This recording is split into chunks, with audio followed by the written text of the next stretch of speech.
today I'm going to be installing some parts on the wife's rig. She loves off-roading too, and I highly recommend when you're looking for a partner, you find somebody who finds joy in all of the things that you enjoy, or a lot of them. And I've gotten so lucky with this woman. She just enjoys trying new things. And this new thing has got her absolutely hooked. And so now we're going to put some parts on her car to keep her from breaking it. The front end of the car basically has, I'll show you here. This is the front end of the car. This is a 2020 Jeep Grand Cherokee Trailhawk. What's unique is that this car was actually designed for off-roading. You can see that it has the trail rated badge there. So this car was designed with some off-roading specific tweaks that make it, even though it's a Grand Cherokee, very, very capable off-road. It has an air suspension that's adjustable. So you have variable heights of lift that you can do on the fly. It has the select four-wheel drive system, and just like all Cherokees are four-wheel drive, but this one has some features in it that are specifically designed to make it better on the trail, such as the ABS operated electronic locking differentials, they call it. There's no actual lock that takes place, but the ABS makes it like you have locking differentials, and believe it or not, it works better than some of the cheaper locking differentials that I see on other vehicles. So it's a very smart system. It takes action as soon as it needs to, and the car does really well off-road. Here's the issue. This lower valance here, which is actually designed to be easily removed, it tends to rip off when you get into any mud or anything like that. You'll get enough lift to get through what you need to. The car doesn't have any problems with traction, especially since we put the smaller rims and these mud claws on there. Traction's not an issue, but ripping this off is a problem. In addition to that, you'll notice this piece here. This is adaptive cruise control. We want to protect that. We want to be able to remove this when we're off-roading so it doesn't get messed up, and we want to protect the bottom of the car. And if you look, this here is what they call the sump pan, or the sump plate. It's plastic. The valance is plastic, and I don't remember exactly where, but I believe this piece is already cracked a bit from impacts. So the rest of the car actually has skid plates on all of the critical areas, big thick skid plates. You can see them all the way down there. That's one of the Trailhawk features, and they've done an excellent job of protecting the car against impacts. You can see a couple of spots where there's some scratches and hits. They do a great job with that. But this plastic up front does not, and this does nothing. Kind of ironic, because the front of the car is the first thing that's going to hit something, you would think. Oh, here's our crack. Right here, this hole. So we're going to replace this, and we're going to add some protection underneath this for that and all of the other goodies. We ended up going with Chief products. The reason is that Chief makes a sump protection plate and a lower front guard, which is what this is here, that do a great job of protecting underneath the car and the ACC and all of those areas up there. But they also allow you to reinstall that plastic front valance when you're on the street to restore proper aerodynamics and to give the car that clean street look. But when you want to go off-road, lift it up, put your off-road tires on, take off the front valance. Now you have a serious off-road machine. So we actually have two sets of wheels. The other set is the factory Trailhawk wheels with some nice street tires on it.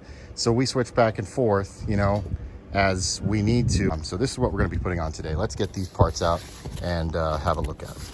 Okay, so this is the sump protection plate, and Chief has given us, I don't know, a flag, a rag, I don't know what that is. This is some stickers. It's very well protected in the foam here. We'll get that out. Interesting to note, what the hell is that? Why is my hardware just chilling at the bottom of the box. Hopefully it's all there. We're gonna get that out and we're gonna inventory that stuff there. And then let's pull this out here too. This is the lower front guard. Jeez, I'm gonna need 2 hands for this. I'll be right back. All right, so I got the sump protection plate unpacked here. Like I said, little, I don't know what that is. Mounting hardware, stickers and whatnot. And then this is the core piece itself. This is what's going to go underneath our engine, our oil pan, to protect everything from damage. So this is the back here. This is the front. Really nice piece. Looks to be really well made. This is all one single sheet of steel, which is amazing. It's always a lot better than pieces welded together if you can avoid it. Obviously they had to weld on the mounting brackets there. But one single brake bent piece, and very thick stuff. It looks like it's going to hold up really well. Of course, we put it on top of the Bronco so we don't scratch the driveway. All right, and here is the lower front guard unpacked. This is what it's supposed to look like. That's all the components in the kit. So here's how I got it here. These are obviously the corner pieces. I found out what happened with the hardware. Apparently, on one of these bags, the bottom broke out, and that's why I had all that hardware in the bottom of the box for the sump plate here. This one survived, and so all the hardware is in there nice and neat. Stickers, whatever else they've got. Another one of these, not sure what's going on with that. This is the only plastic piece that was included. Curious to see where that goes. But yeah, so you got your corner pieces here. You got mounting brackets. Once again, as much as possible, looks like they're all just thick bent steel. They should be nice and durable. They're all coated, really clean and nicely all over, including even through the mounting holes and the bracket there. Very nice. Here is the main front guard. Gorgeous. Really thick stuff. Really, really stout. And boy, I can't. Let's try and get the whole thing in the shot here, if it's even possible. Anyways, you'll know what it looks like when it goes on the Jeep. But yeah, this is the lower front guard, and came out of the box nicely. Everything was pretty well packed up. The only issue I do have is there's a couple of little blemishes here and there on this coating. Because it's a coating, it's not like I can just touch it up and it'll look great again, but this is literally designed to smash into rocks so it doesn't hit the front of my engine or chassis or suspension components and anything like that. So I'm not going to complain about scratches. That's kind of stupid, right? And then this is an extra kit that we bought. This is the ACC front guard. So you can see in that image there, the item in the center, there's 4 bolts that are holding this piece. Once you get it out in, that goes into this spot here, and that is going to add additional protection around the adaptive cruise control sensor so that we don't mess that up when we go off-roading. I've heard mention of people taking that off when they go off-road. You could. I'm not a big fan of unplugging and plugging back in factory equipment, especially on cars as advanced as they are nowadays, because you know, you run into issues sometimes and you wear out connectors. Hell, I had a BMW once. I unplugged a plug that went to the seat because I needed to move the seat a little bit, and the plug was in the way so that I could clean. And that was a $300 bill because BMW had a whole bunch of crap they had to do in the computer to fix it. I don't like messing with that. So we're going to leave it in. We're going to protect it, and that's how we're going to do it. All right, we're back and we're ready to start the install on this. The first thing I have to do is remove this lower front fascia. And since we've ripped it off a couple of times, that's going to be a pretty easy process. I don't have any of the twist lock hardware that's normally underneath here. You can see these holes. There's normally a quarter turn hardware that's in there that takes that out, but I don't have any of that.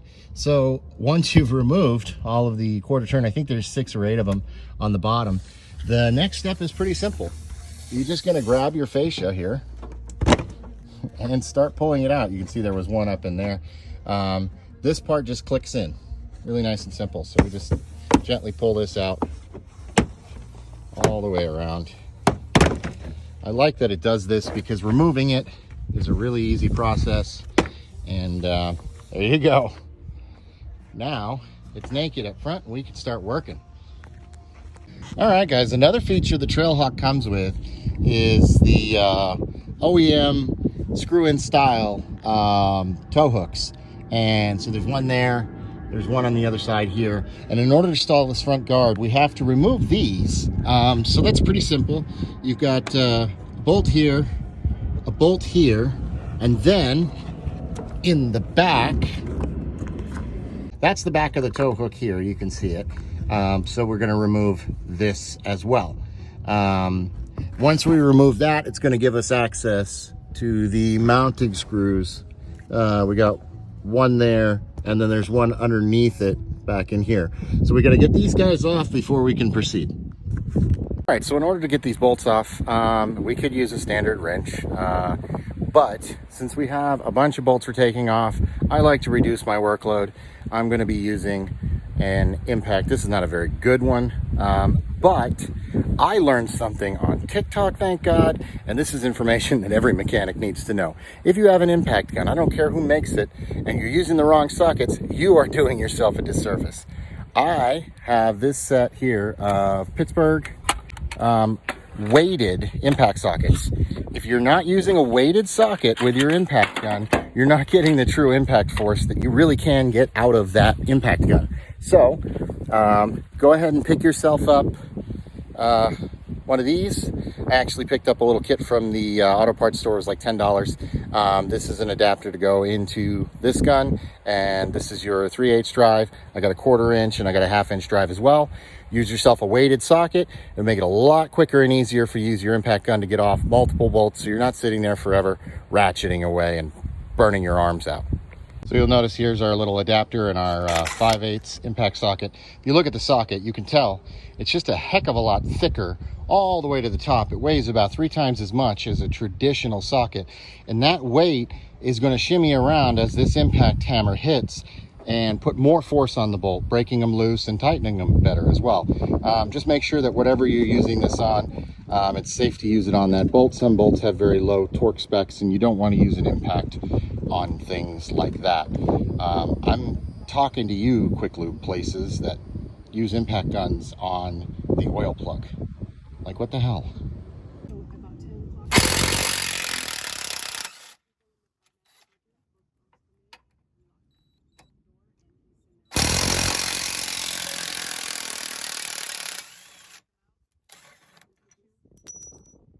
Now the instructions said to get this off first, but we're going to divest from that a little bit because this is in the way.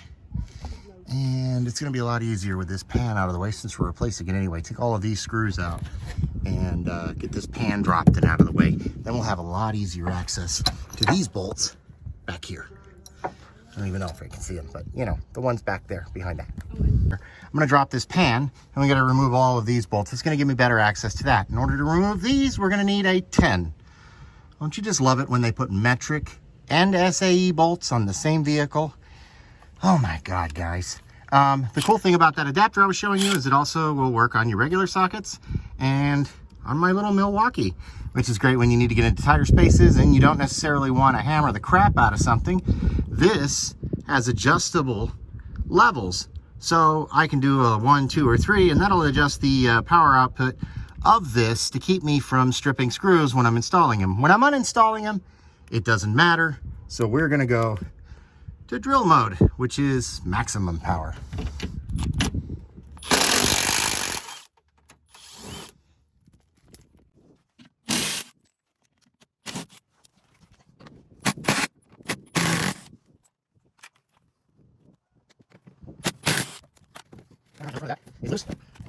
Now when I come to the back of this plastic sump plate, there should be a couple of screws back here. There's one right there to secure this in place.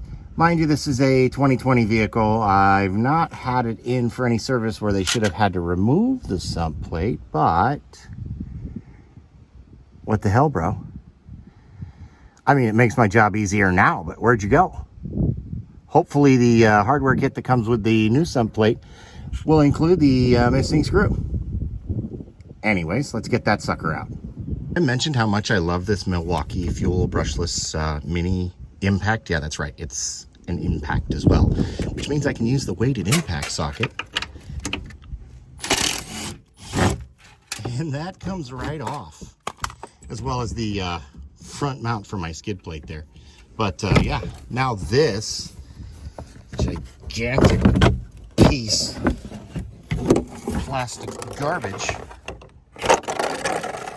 that can go by the curb for pickup. Yeah, and now we have access to all of this space, including to the back of our tow hooks. That's so much easier to access, right? And God, there's a lot more room in here for more engine. That's what happens when you buy the V6. And while we're down here, here's a really cool look at the air shock suspension that allows us to adjust the ride height on the fly. Pretty cool. Incidentally, while we're under this little thing, take a look at some of the material buildup that we have from all of the off-roading that we don't do, because this is a Grand Cherokee and it's for chauffeuring kids back and forth from school. I have a good laugh every time I have somebody come up and, you know, look at the mods and the stickers and stuff and say, you don't go off-roading in that thing, do you? Yeah, we do. And, you know, we love it so much that a lot of times we take the off-road with us. I got to get all of this mud out from underneath these skid plates because it's rubbing on things and it's just weighing the car down. But, yeah. That's actually what inspired my wife to make this, the Pavement Punisher sticker. Because a lot of people see it and they go, oh, yeah, that makes sense because, you know, it's a mall crawler. And the reactions we get from people when we're actually off-road and are able to go through terrain with this vehicle, with leather, with AC, with comfort and all the plush features, speakers and all that stuff that you can't do in a lot of the more hardcore off-road rigs. We're able to keep up. We're able to go through most of the terrain that they are, the only exception being like really deep mud that you just basically need a monster truck to get through. I can't say enough about how awesome this platform is. If it's driven correctly, you get a good set of off-road grippy tires for it, and you know, do the right things for it as far as protection, because obviously the front end is a weak point and we're taking care of that today. Now, to remove that rear bolt on the tow hook, we're going to need a 30mm impact socket. So I have a Pittsburgh unit here, and this is another thing I wanted to mention. I have so many of these that don't come in cases. So my buddy was nice enough to give me a bunch of these. These are made by Husky. They're awesome because they allow you to store all of your loose sockets. You just slide it on, give it a twist, and it's locked on there. I love these things. Well, it's locked on there unless you try to support the weight of everything, but you know what I mean. This goes in the drawer, and then I don't have a whole bunch of loose sockets rolling around and getting lost. 30 mil. We're gonna use our handy dandy breaker bar from Duralast. If it says durable and last in the name, it's gotta be quality, right? Break. Oh my God. This is why all the bolts are falling off of this car. Who put these things on? They were tightened by hand by a toddler. Oh my God. Well, I don't know about all yours, but if you have a WK2 Cherokee, I highly recommend you get under that thing and tighten up all of the bolts that haven't fallen off yet. Are you kidding me? Wow. I'm even more excited that we're doing this now because none of that should be that loose. I mean, come on. You got the driver's side off, and I'm going to put the breaker bar on the passenger side. Let's see how tight this one is, because the other one was tightened by somebody that obviously has severe arthritis. Let's see here. Now the front's loose, so that's why it's wiggling around, but let's see how tight this is. The weight of the bar. Are you kidding me? Oh my God. Literally the weight of this thing was put together by hand. Oh my God. By the way, we've used these tow hooks a few times for recovering other vehicles, and even once to recover ourselves from a really deep mud hole. So good to know that all of this hardware was hand tight. Maybe that makes it easier to replace it when it inevitably fails.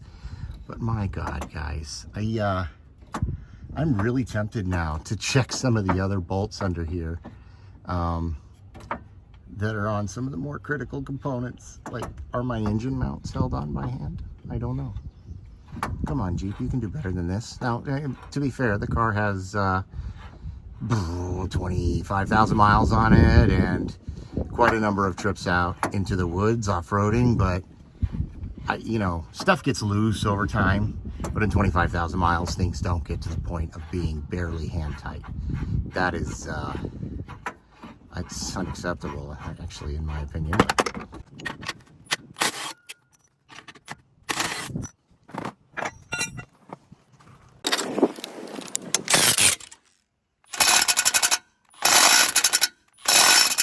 Ah, my battery died.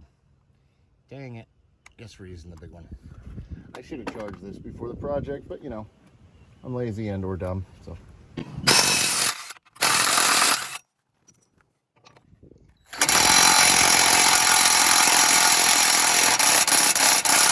Really?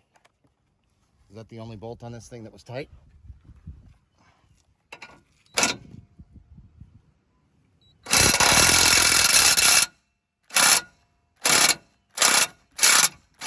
All right, this I have a new battery for. I'm back at it. Got a new battery. Let's hope that works.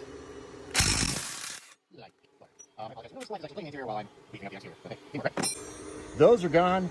Now we got to get rid of these. This one here, that one back there, on both sides. I'm gonna do that real quick, and then we'll check back in.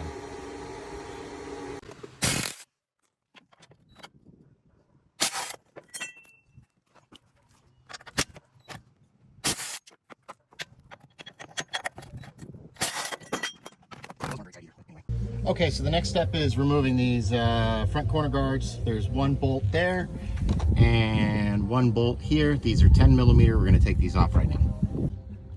Ugga dugga. 10 millimeter.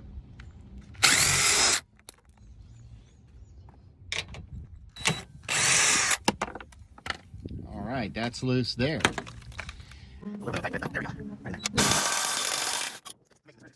Now there's actually another bolt. You can see I removed that one there, right there. But there's another one further back. I'm gonna have to use a ratchet to get to that because it's behind this fascia and there's not enough room for a drill. I wanted to show this, and I hope you can see it with the sun in the background, but the location of that bolt puts me right here. This is a deep socket because an extension was too long and just the socket itself is too short. But this is for your ultrasonic sensor. You want to make sure you hold this nice and far away so you don't mess up that connector while you're pulling this off. I don't imagine those are cheap. Let me get this off and on the other side, and then we'll proceed. This bolt situation brings me to another tool that's invaluable in the garage. One of these swivel links here. You can see here that this bolt, you can see it, but because of the stuff that's in the way, pulling this out of the way is kind of a pain in the butt. So with the swivel, I'm able to get right in there, just like that. We can quickly get that guy off. It's a lot easier when you're using both your hands and not trying to film the process, but that allows me to get in at this goofball angle. That was some cancer, so do this a little faster. All right, put that off there. I can unscrew this. Oh, my screen keeps shutting off, and that's why I keep losing the frame. I apologize in advance, but you know, there's also many bolts you can see. So we're gonna get this off, and then this one will come off. This is the one from the other side. Like I said, once those two on the top are gone, and this one on the bottom, that comes right out. All right, bolt's gone. This guy should come right off of here. I say should. Ah, look. Look from behind. There's another one. Okay, let's get that off. All right, that one we can get to just by pulling the valance forward a little bit and using just the standard ratchet and socket. That other front guard off there, and I need to say, you know, like I said, this car is designed for off-road. It came with a whole bunch of these skid plates along the critical components on the bottom, but the front houses so many critical and very expensive to replace components that hang down here. You've got your AC radiator, you've got your engine radiator here. Like I said, the ACC module, which is expensive, time consuming to repair or replace. This here is actually the compressor for the air suspension system. There's just a lot of junk down here, windshield washer fluid reservoir, that you don't want getting hit with anything. And if this kit protects even just one of these components from getting damaged, it is paid for itself 2 or 3 times over, especially this right here. I mean, you don't even want to talk about what it costs to repair. That's pretty neat, by the way, the suspension. To repair your compressor or, God, your air conditioning, any of that stuff. Well worth the price if this kit is able to protect all of that. And the way it's built, it looks like it's going to do a great job. All right, so the corner guards are out. Now we can actually see the bolts they were talking about on the subframe that they need us to remove. It's going to be that guy there, and on the other side, that guy there. Let's get those off. All right, so those are 1/2 inch. So we're going to switch to our 1/2 inch socket there.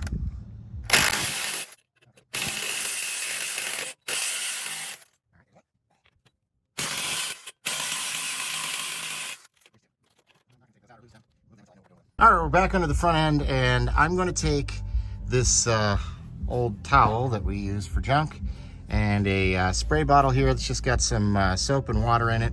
I'm going to spray down all of the surfaces that I've removed a bolt from, you know, where we're going to probably be installing new bolts. I'm going to clean all of those surfaces off and all of the flat area that may come into contact with the new parts. That way we don't trap a bunch of sand underneath these bolt holes, because, you know, sand is basically glass, and over time that will crush down and loosen up. So we want everything to be clean.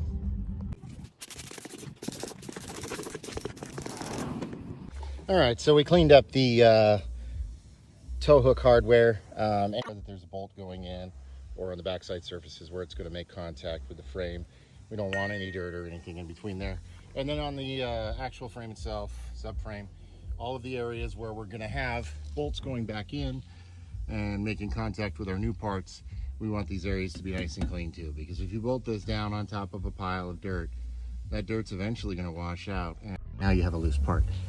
So we should be ready to go for installation. All right, before we proceed with installing the lower front guard, I'm going to go ahead and install the sump plate. There's only 6 screws on the bottom that hold this on, and there's a couple of mounting points for like the fender wells and stuff. But first off, we're going to take the larger, longer bolts here and the special lock washers that they have for them. And we're going to put a couple of those together. I've got one done here. It's just a pair of washers that are held together that kind of lock this on. They give us some anti-seize, so we'll throw some of that on. That's going to go into that bolt hole there, that bolt hole there on the back to hold the back of the sump plate, because the sump plate goes underneath the lower front guard when it's installed, and I'll show you what it looks like here in a minute. All right, I'm going to be honest, there was no way I was going to show you me fitting the first bit of the rear of this sump.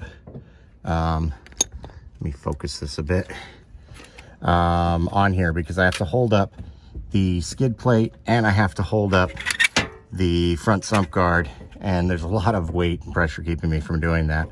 But once you get the first bolt in, the second bolt is a lot easier, because you can kind of take your time with lining things up. That was a lot of work. Anyways, I'm gonna get the second bolt in here. There it goes.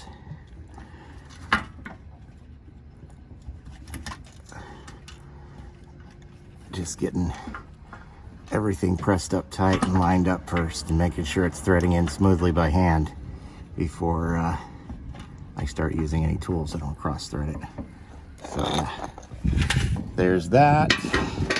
I'm not going to tighten these all the way just yet. I just want them to support the weight of the sump plate and keep it in place, because the lower guard is going to go on top of this sump plate, and so it needs to be in place. I don't want to have to go and remove bolts I've already installed according to the other steps just to put the sump guard in, doing this all at one time. So for now, that'll be good enough. That holds our plate from falling down. Now you can see the lower sump. Those are the 2 bolt holes we just bolted up. That's in place. The front is not secured yet. That'll tie into the rest of the parts that we're going to be installing. All right, now we're going to be installing these brackets into the subframe bolt holes, those long screws that we pulled out earlier. So 100mm screw, you're going to install one of these lock washers on there. That goes through the slotted portion, and then this is a spacer that's going to go on the back side of that. We're going to do that for both of these brackets.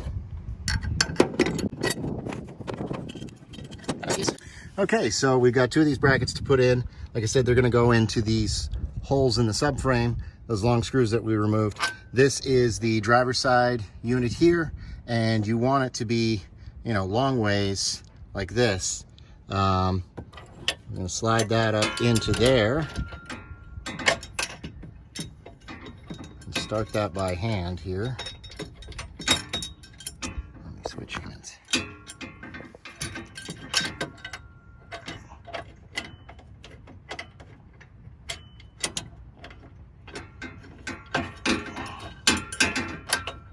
Oh, come on. You can do it.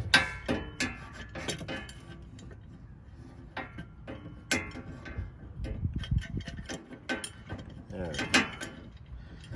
Always make sure everything's threading nice and smooth by hand first. If you can't turn it by hand, it's probably cross-threaded. So that'll go in there like that, and then this bracket's actually going to sit like that. Same thing on this side. Bracket facing the opposite direction goes into that hole. I'm going to do that one without the camera so I can do it quicker. All right, so those brackets are installed on both sides. They're not fully tight, they're loose, so that we can still adjust them a bit. But that's what it's going to look like. Passenger side, driver's side. All right, now this next part can be confusing, but these tabs here, the inward tabs on these tow hook brackets need to be cut down. And this is how they would be installed in the vehicle. So I've placed them this way. I need to cut a little bit off of this one and some off of this one. The good thing is, if you happen to cut the wrong side on one of them, just don't cut the other one yet, because it is the same part and they can be used on driver or passenger side. Cut one, install it, check, cut the other one, however you want to do it. All right, this is what the finished bracket should look like. So I've cut about half the material off both of the inners here. Make sure you do the inners. I mean, the good news is this doesn't really do much, so if you cut the wrong end of one of them, I guess you could still use it. All right, the next step is to install these brackets back into these locations here using the factory bolts, finger tight, because everything needs to kind of be adjusted to fit. And the way it's going to work once it's installed properly, you want this bracket goes back up into its original location. However, remember that the inside tab is the one that needs to be cut. So make sure you're using the cut side on the inside. And this bracket here actually goes in first, with the tab sticking outwards towards the outside of the car. So it's going to be this bracket and then that bracket on top, finger tight. I'll show you what it looks like. So once your brackets are installed hand tight, that's what they should look like. This is the driver's side. Bracket facing out, and the cut tab is on the inside edge, like that there. And here's the other one there. Like I said, those are just hand tight because we're going to have to adjust them. All right, we're finally getting to the good stuff. We're gonna put in the centerpiece. First step is to insert the bolt into here and here. They're gonna line up with these right there and there. All right, we're finally getting to the fun stuff. We're gonna install the center section here. I'm gonna do it off camera because I'm gonna need 2 hands. But basically, each of these mounting blocks is gonna go behind this bracket here. And then we're gonna run a bolt through the top of this one here, that one over there, to mount it to these brackets. And then we'll move on to the next step here. All right, forgive the lateness of the hour. It's getting dark, but we're almost done here. So the very next step is we're gonna take these guys here. We've got them pre-set up with the lock washer that they tell you to put on there. These are the smaller 6mm units. And then on the bottom here, 2 shims for the particular kit we're using. Reference your instructions depending on the kit that you buy as to how many shims you're gonna use. But basically they're gonna slide right up into here and go into the factory screw holes. Make sure your sump is below the front guard. That's how everything should line up. And once again, all of this stuff is going in finger tight because once we've got everything in place, we're going to adjust everything so that it lines up properly. Lines up there. All right, so once they're installed, they'll look like this here. There's not one here because this vehicle has a push pin in that location, so we'd have to use one of the nut certs, which requires a tool I don't have. So at the moment, it's just gonna be 3. 2 on the passenger side, 1 on the driver's side. All right, next step is putting in these corner guards here, and there's just 2 bolts we're gonna put in loosely to start. On each side, those go into those main brackets. And then remember, leave everything loose so that we can line everything up at the end.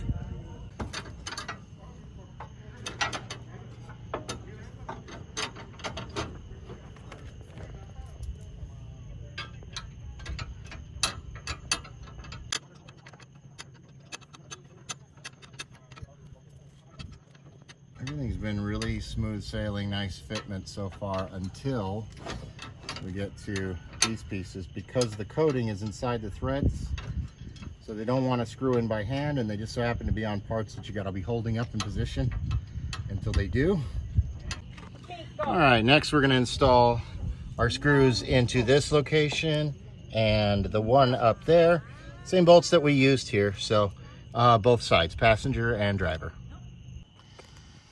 Now that we've got these 2 in there, we've got that one and the one up there on both sides. We're going to be installing the one that goes down here. That is another one of these assemblies that we've made. Your lock washer, this piece, and then 2 of your shims. Now, this is the larger diameter of the 2 bolts, and it's going to go right up into this cavity here.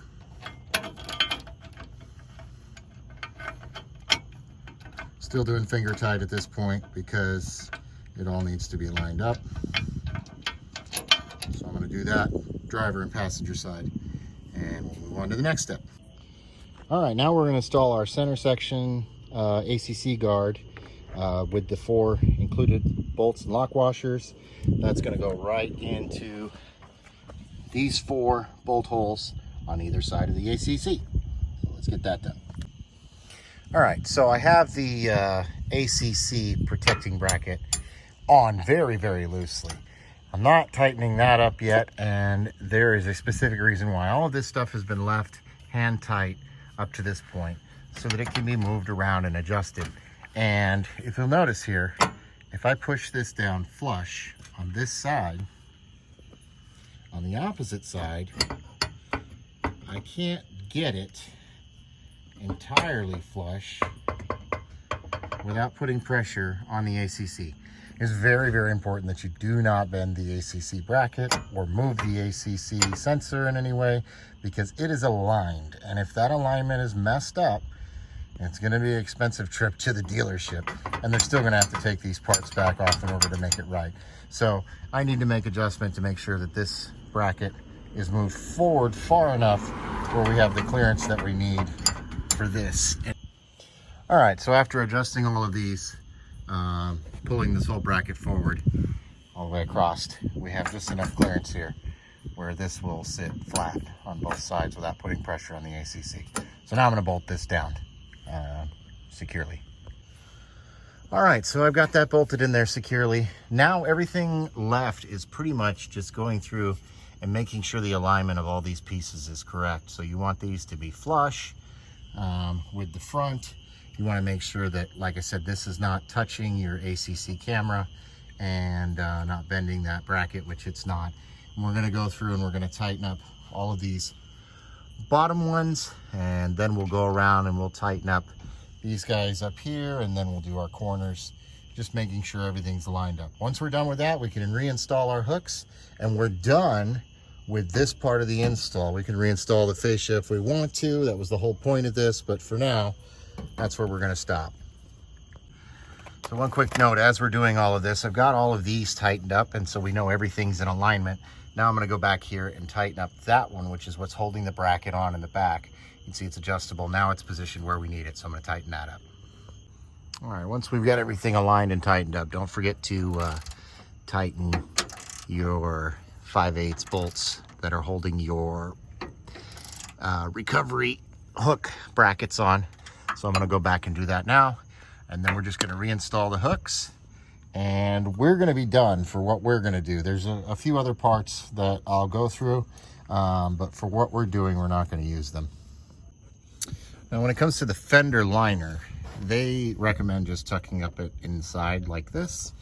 You can see that they did include some spots where you could bolt it on if you wanted to, but they say that it'll stay in place like this pretty well. Since we have oversized tires, shoving it in here actually gives me a little bit more clearance, so that's what I'm going to do. I tuck it in here, push it back as far as it'll go, and it's secure. It doesn't seem to want to move, so I'm going to leave it there like that.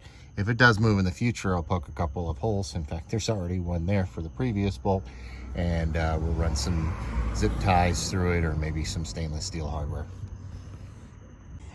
Well, it ended up taking a little longer than I expected. I couldn't give you an estimate as to what the installation time should be, because making a video and installing, you know, it takes a lot longer than it would if you just prepared yourself and worked continuously. But there is the finished product.